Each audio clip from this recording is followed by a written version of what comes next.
This is my 1996 BMW E36 M3. It's got about 120,000 miles on the chassis. It's a clean title car, which is awesome. It's not salvage.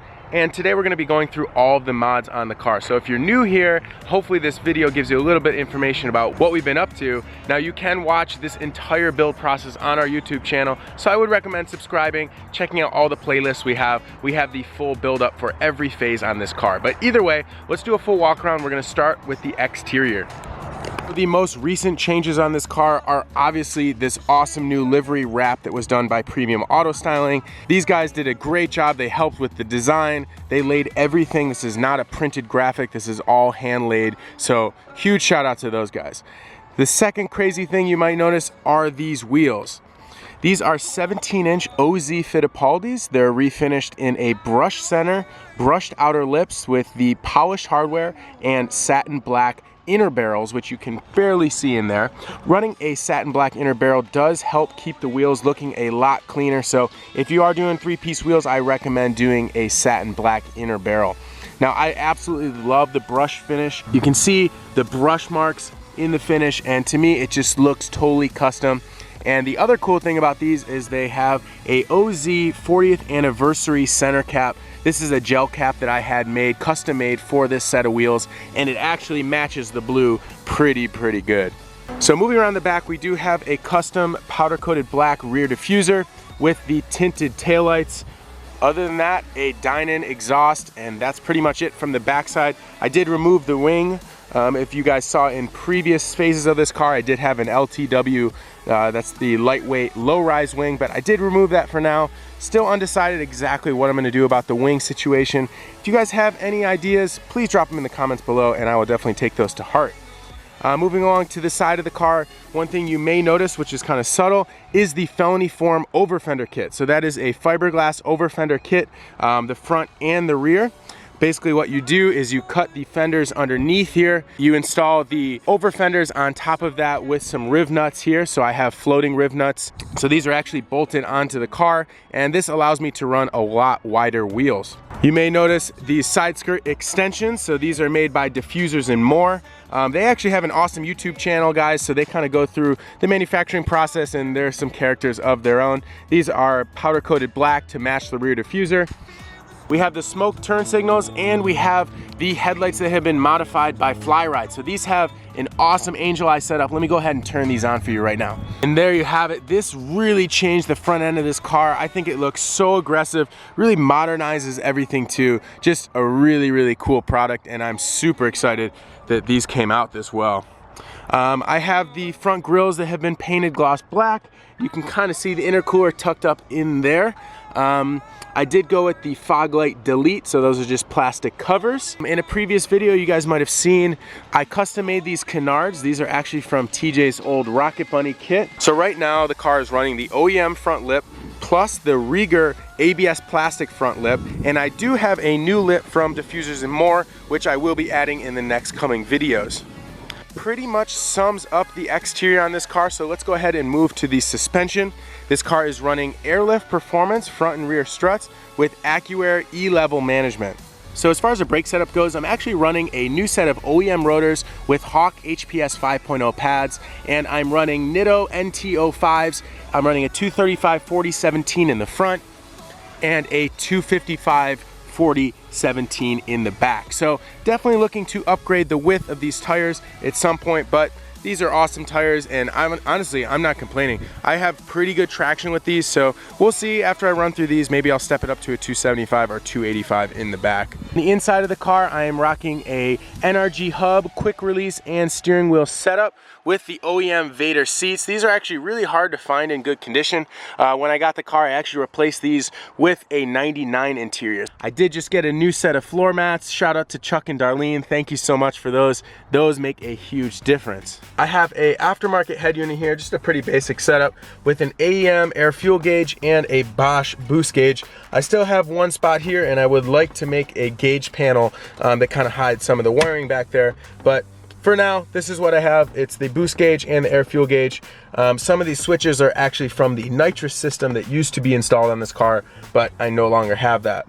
I did replace the shift knob with a 5-speed ZHP shift knob. This is pretty desirable and just feels really good, really solid in your hand. Under the hood, this is what you guys have been waiting for. This is an S52. This is the original engine. But it does have a replaced cylinder head. I went with the CES Motorsports copper cut ring head gasket and ARP head studs combo. That will allow us to run a little bit lower compression, which will make it a little bit safer for the boost. So this is a CX Racing GT35R top mount turbo kit.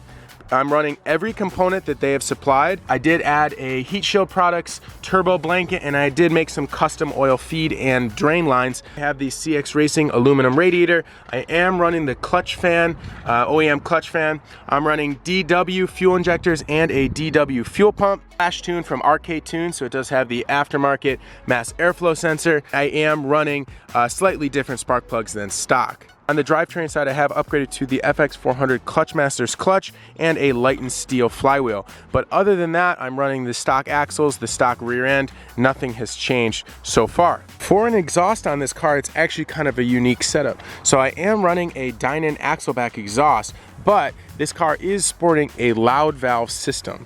And over 5 PSI, that trap door actually opens and the exhaust cuts out right underneath the floorboard. So essentially, I'm running an open exhaust when I'm boosting, but when I'm not pushing the car hard, it's running a full exhaust with cats and the Dynon Axleback. Kind of unique, I really like it. It's nice to have a car that's kind of streetable when you're not pushing it, but when you want to get on it, it is so loud and it makes all the right noises. I think that pretty much sums up all of the mods on the car. I might have forgot a few things here and there, but while it's out here and while it's pretty clean after the AutoCon show, let me go ahead and do a quick cinematic for you guys. Hopefully you guys enjoy.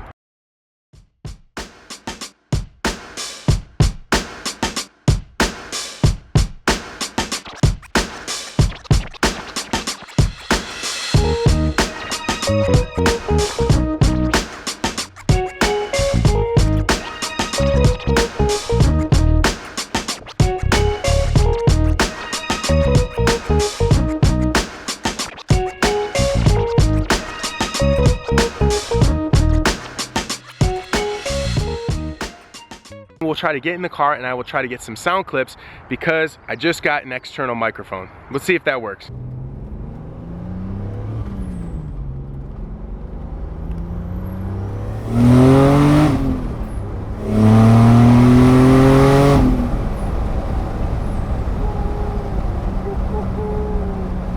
I hope some of that comes through.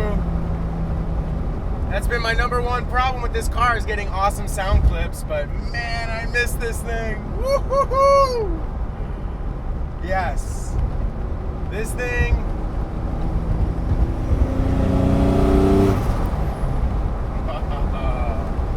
I love this car.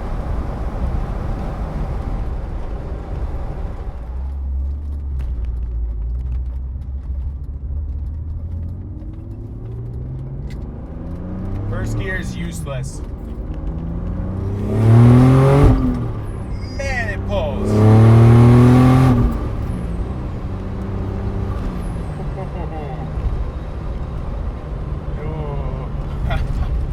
So a lot of people at AutoCon were asking me how I felt about the E36 M3 Turbo versus the E46 M3 Supercharged.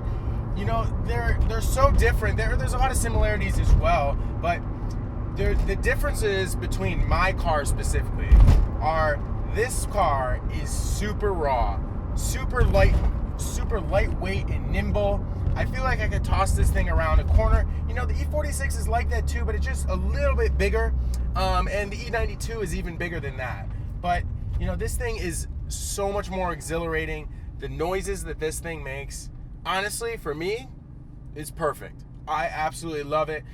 To me, it's really cool that if I'm not on throttle, it's semi-quiet. It's not completely quiet, but it's semi-quiet. And then when you open up those loud valves, this thing screams. And I feel like the exhaust is right underneath me. Well, I guess it is. The exhaust is pretty much emptying out or opening up right here.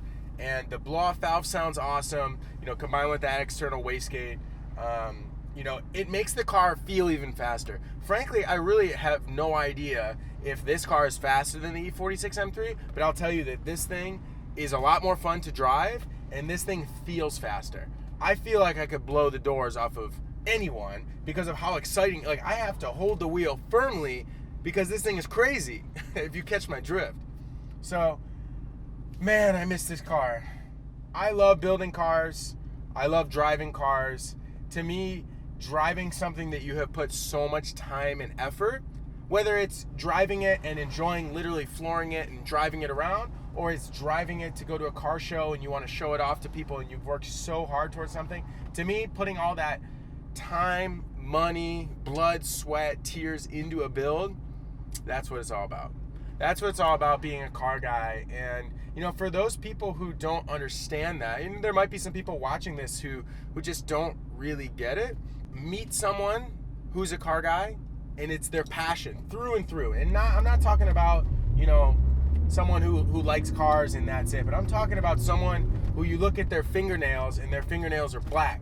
Or you talk to someone who you look and their knuckles are racked from, you know, smashing into various parts of a car engine or a suspension or something like that.